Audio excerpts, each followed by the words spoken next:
Bonjour à tous, aujourd'hui analyse du groupe Crit. Je vous en avais parlé dans ma vidéo sur Synergie, c'était un de leurs concurrents. C'était une belle entreprise, j'ai étudié de mon côté, je me suis dit que j'allais faire une vidéo dessus aussi. Donc elle a été créée en 1962 par Claude Gage. Il était toujours PDG en 2022 jusqu'à son décès. Une de ses filles qui était déjà dans la direction est devenue PDG, l'autre est devenue directrice déléguée. 83% du chiffre d'affaires est fait dans l'intérim et les ressources humaines. 14% dans l'aéroportuaire et 3% dans les services, dans l'ingénierie et les maintenances industrielles. 76% du chiffre d'affaires est fait en France, 10% en Europe et 11% aux États-Unis. Là, ils vous présentent leur modèle d'affaires, leur manière de travailler, donc dans les ressources humaines, rien de bien nouveau. Ils recrutent pour les entreprises, ils placent des intérimaires. Ce qui est intéressant, c'est le côté aéroportuaire. Ils s'occupent à peu près de tout en fait. Des opérations de trafic, d'enregistrement, bagages, embarquement, manutention des bagages, transfert, déchargement, chargement, fret, repoussage d'avions. Ils peuvent s'occuper vraiment de tout dans l'aéroportuaire. Et c'est un marché régulé. Là, je vous lis un paragraphe qui publie. La croissance du marché de l'assistance aéroportuaire est non seulement corrélée directement à celle du trafic aérien, mais également soutenue par la tendance à l'externalisation des compagnies aériennes et de l'ouverture à la concurrence des services d'assistance aéroportuaire. Le marché français de l'assistance aéroportuaire présente la particularité d'un accès restreint aux activités pistes sur certains aéroports. En effet, seules certaines sociétés ayant obtenu les licences pour les activités en piste ont un accès direct aux compagnies aériennes. Ces licences sont octroyées par Aéroports de Paris après consultation des compagnies utilisatrices des aéroports, les autres intervenants du marché ne pouvant agir qu'en qualité de sous-traitants des prestataires. Ainsi, en France, le nombre de prestataires est limité à 3 sur Paris-Charles de Gaulle, à 4 sur Paris-Orly. Au Royaume-Uni, le marché est ouvert tous les ans ou tous les 5 ans selon les aéroports. L'aéroport fixe des critères concernant les compétences et le savoir-faire. En Afrique, il s'agit de concessions monopolistiques de 25 ans pour la Sierra Leone et 5 ans renouvelables pour le Congo. Et ce qui est intéressant, c'est que déjà ça diversifie les activités par rapport à un groupe qui serait 100% sur les ressources humaines et l'intérim. Et c'est un marché où il y a plus de marge aussi. Comme vous pouvez voir, les marges sont entre 9 et 11% selon les années. Là, pour 2022, 9,6% de marge d'EBITDA contre 4,8% pour l'intérim. L'intérim fait entre 5 et 6% en temps normal.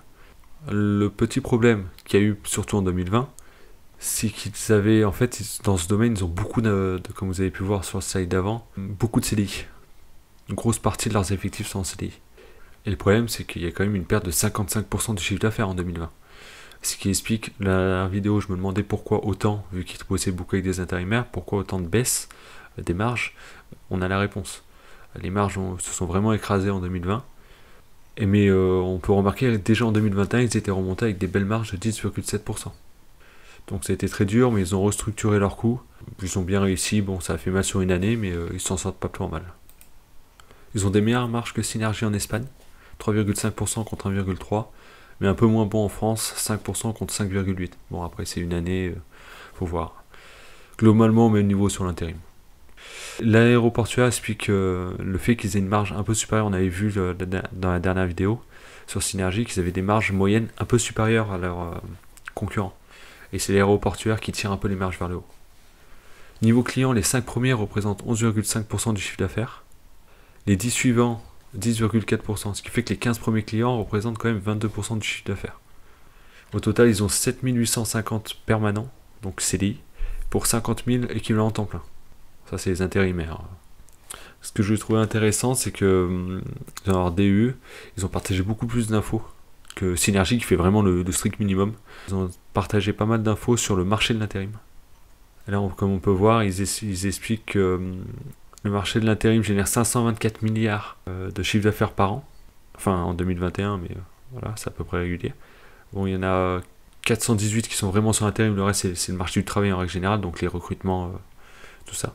Donc 524 milliards, et les plus grosses entreprises d'intérim, je pense que ça doit être Randstad, Adecco et Manpower. C'est des boîtes qui font au final 5% des parts de marché. Donc c'est un marché très éclaté, comme on peut le voir aux États-Unis, où il y a 10 000 entreprises d'intérim, enfin de travail dans ce domaine-là, recrutement, tout ça. Les 3 premières font 14% des parts de marché. C'est un marché vraiment très éclaté, où il y a une possibilité de consolidation énorme. Mais comme j'ai expliqué, c'est qu'un groupe de 25 milliards de chiffre d'affaires, pour qu'il y ait une grosse différence sur son chiffre d'affaires, il faut qu'il achète déjà des grosses entreprises. Là où Crit Group ou Synergie peuvent se permettre d'acheter des groupes plus petits. Comme là, ils ont fait cette année un groupe qui fait 100 millions de chiffre d'affaires, bah, tout de suite, ça leur fait 4% du chiffre d'affaires. Là où pour Randstad, ça représenterait rien. Ça vaudrait même pas le coup de faire l'acquisition, parce que derrière, il faut l'inclure au groupe et tout. Il faut voir les marchés où elles sont, si on n'y est pas déjà. C'est compliqué pour les grosses boîtes en finale. Donc c'est un avantage qu'ont les boîtes de taille moyenne, comme Crit Group ou Synergie. Parce qu'elles peuvent faire des achats qui vont changer la donne pour elles, sans payer forcément trop cher non plus. Parce que c'est beaucoup de chiffre d'affaires, mais au final, peu de marge nette, donc ça se paye pas forcément très cher. Tout en grossissant assez facilement. Donc en France, il y a 2000 entreprises d'intérim, quand même, dominées par 3 groupes étrangers. Donc on devine lesquels, ils disent pas, mais on devine lesquels. Et le groupe Crit a 5% des parts de marché en France. Et ils comptent augmenter de 10% leur nombre d'agences en France en 2023. Donc ils veulent quand même croître de manière organique, ce qui est intéressant. Je vois en fait, rien que chez moi, je suis dans une petite ville. Après, je suis dans une région assez. Je suis entre Lyon et Grenoble, mais je suis dans une région quand même où il y a du travail. Mais rien que dans ma petite ville, il y a déjà 4 ou 5 boîtes d'intérim. C'est assez impressionnant. Il y a 3 grosses et 2 petites, pas très connues.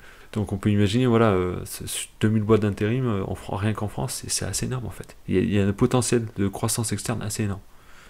D'ailleurs, en termes de croissance externe, ils ont acquis OkJob en Suisse pour 21 millions, pour 80% en fait. Ils ont acheté 80% de l'entreprise pour 21 millions, ça ferait en gros 25 millions, 26 millions. Il y a 110 millions de chiffre d'affaires en 2022, ils mettent 105 millions, mais dans leur compte, après qu'ils montrent, ils mettent 110. Donc on va prendre 110, ça fait 0,25 fois le chiffre d'affaires. Et elle a eu, parce que j'ai retraité du coup ce qu'ils montraient, ils l'ont acheté fin décembre, donc ils ne l'ont pas compté, mais ils ont montré leur compte de résultat s'ils l'avaient acheté début de l'année. Et donc j'ai fait le petit calcul, ils auraient eu OkJob à 3,6% de marge nette. Bon, c'est sur une année, il faut voir si ça continue, mais ça fait un bel achat à 0,25 fois le chiffre d'affaires. Pour une entreprise qui fait quand même 3,6% de marge nette. Ça fait à peu près du 8 fois les bénéfices. C'est très correct. Donc ils font le même système que Synergie, ça part en goodwill la première année, et ensuite ils amortissent la marque et la clientèle sur 10 ans aussi. Comme ça il y a une partie du goodwill qui est éliminée au fur et à mesure. Niveau impôts, ils sont très élevés, surtout sur les années avant, si vous regardez les années 2018, 19, 20, même 21 c'était encore élevé. Je vous avais parlé de l'histoire de la CVAE en France. Et j'ai contacté leur relation investisseur qui m'a transmis au directeur financier. Et il m'a expliqué en gros que la CVAE devrait disparaître sur 4 ans, petit à petit, en baissant de 0,125% par an en fait. C'est une taxe qui est par rapport au chiffre d'affaires, moins les coûts. Mais les coûts en style marchandises et d'autres coûts. Le problème c'est qu'une boîte d'intérim n'a pas de coût de marchandises. Donc elle est presque taxée à 100% de son chiffre d'affaires. C'est pour ça qu'ils ont une CVAE, comme vous pouvez voir, en 2020. C'était énorme. Normalement, ils auraient dû avoir à peu près 0,6% de marge nette sur l'année. Ils ont eu 0,1% à cause de la CVAE, qui pèse 2 fois plus lourd que les impôts théoriques. Ils ont eu un taux d'impôt au total de 90%. Là où ils auraient eu normalement 31%. Et normalement, aujourd'hui, les entreprises ont 26% de taux d'imposition. Et là, ils se tapent encore la CVAE, mais qui devrait, comme j'ai dit, disparaître au fur et à mesure d'ici 4 ans. Ça leur fait quand même une charge sur 2022 de 34%, plus de 34% d'impôts. Et donc il m'a dit que ça, oui, ça allait améliorer les marges, forcément. Vu qu'ils vont payer moins d'impôts, logiquement, et ça ne remontera pas, comme je me demandais, au niveau des charges plus haut, non, c'est une taxe qui va disparaître. Bon, l'État, elle devait disparaître en 2022, je crois, et l'État l'a repoussée, quand ils peuvent gratter de l'argent. Et du coup, les marges devraient être plus élevées. On verra pour le calcul de la valorisation, je ne prends même pas en compte. Je reste sur des marges historiques, comme ça fait une autre marge de sécurité dans notre calcul. Et évidemment, ça fonctionne aussi pour Synergie. Ça fait une croissance des bénéfices à chiffre d'affaires constant, marge constante classique, ça fera une croissance des bénéfices sans rien faire. Niveau capital, 75% du capital est détenu par la famille fondatrice. Donc, comme je disais plus haut, la fille du fondateur est devenue PDG. Son autre fille est directrice déléguée. Il n'y a pas de stock option, les salaires sont fixes, il n'y a pas d'action gratuite. J'aime bien ces entreprises simples à comprendre. Pas besoin d'aller fouiller, c'est simple. Niveau dette, il n'y a presque rien en dehors de la dette locative. Et donc ils sont sur 340 millions de trésorerie. Là, je vous mets le bilan en détail pour que vous allez les voir. Niveau goodwill. Ils ont un peu de corporel, mais c'est surtout lié à leur aéroportuaire. Mais sinon, voilà, vous voyez un bilan, c'est... Il n'y a rien à dire. Leur dette fiscale et sociale, c'est par rapport au salaire. Donc ça rentre. Il faut prendre au menu que les créances clients, en fait. Voilà, ça correspond à peu près, en fait. Au niveau concurrence, on est comme sur Synergie. Je ne rentrerai pas en détail. Pas autant que sur la vidéo Synergie. Il y a Randstad qui était intéressante. Adecco et Manpower qui étaient vraiment en dessous. Adecco, je suis allé fouiller un peu quand même. Juste comme ça, par curiosité. Il y a moins de trésorerie que Groupe Crit ou Synergie, pour une boîte qui est 10 fois plus grosse. Et il y a 4 milliards de dettes. Et le goodwill, je crois qu'il y avait 4 milliards de goodwill. C'est-à-dire qu'ils ne doivent pas amortir leur goodwill parce que leur acquisition était plus faible que ça, je crois, sur les 20 dernières années. Donc je pense qu'ils amortissent peut-être même pas le goodwill. Je veux pas dire de bêtises, il faudrait aller vérifier, mais ça me donne même pas envie d'aller fouiller, perdre du temps sur une entreprise comme ça qui m'intéresse pas du tout. Quand on a deux belles entreprises françaises, certes small cap, mais déjà solides, qui ont 60 ans d'existence chacune, et qui ont montré qu'elles grossissaient lentement, mais à leur rythme, sans s'endetter. Donc niveau dividende, il y a eu un dividende exceptionnel de 3,50€ en 2023, mais faut pas, sur l'exercice 2022, donc, mais faut pas rêver, ça sera pas constant, il faut plutôt viser 1,20€, 1,30€. Le PE de ce ratio est faible, comme vous pouvez voir. Il garde vraiment le cash pour faire les acquisitions. Donc je vous ai montré 3,2% de marge nette médiane sur 10 ans, mais on a vu qu'ils pouvaient faire mieux. Vous prenez de 2014 à 2019, quoi. Ils étaient à plus de 3% et demi. Donc c'est très intéressant, c'est grâce à l'aéroportuaire, comme je dis, et à leur service ingénierie et maintenance industrielle qui fait à peu près les mêmes marges que l'aéroportuaire.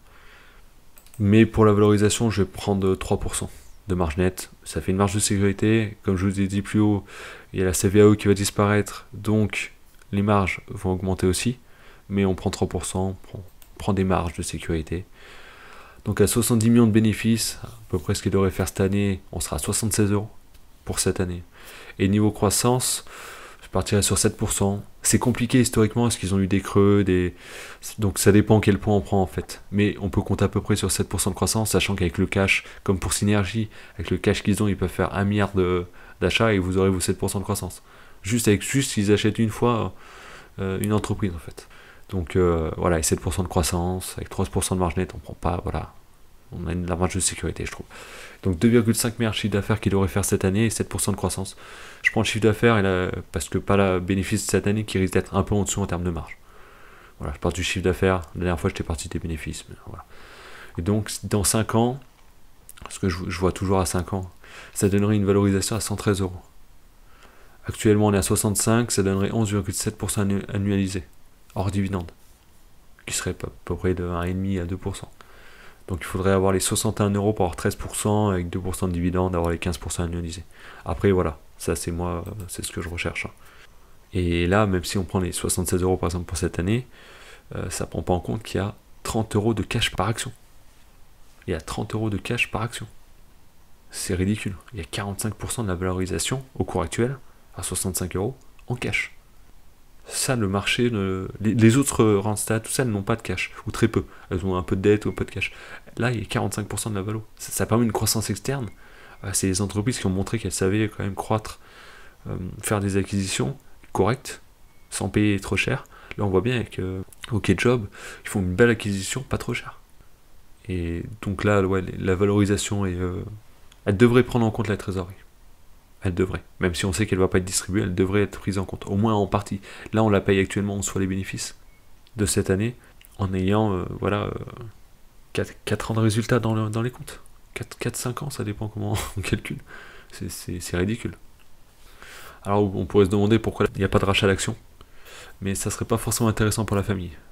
Parce que, par exemple, ce qu'elle pourrait faire actuellement, c'est racheter l'entreprise. Je crois que c'est une offre publique de rachat, ou de retrait plutôt. Donc proposer à tous les actionnaires de racheter leur part minoritaire, sortir l'entreprise de la cote, même avec une 50% de plus, et se rembourser en faisant monter le cash. CMC a fait un peu quelque chose comme ça.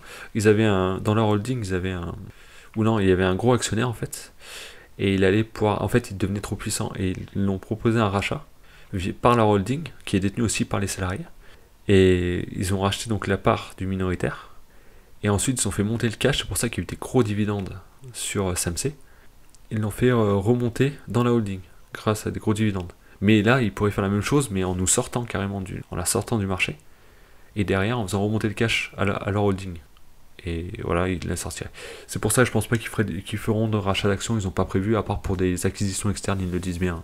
Ils n'ont pas prévu de faire des rachats pour annuler. Donc voilà, ça sera tout pour cette analyse. Vu que j'avais fait sur Synergie, je suis pas allé trop en profondeur non plus. Voilà, c'est une analyse assez rapide. Donc n'hésitez pas à commenter, à liker et à vous abonner. À la prochaine!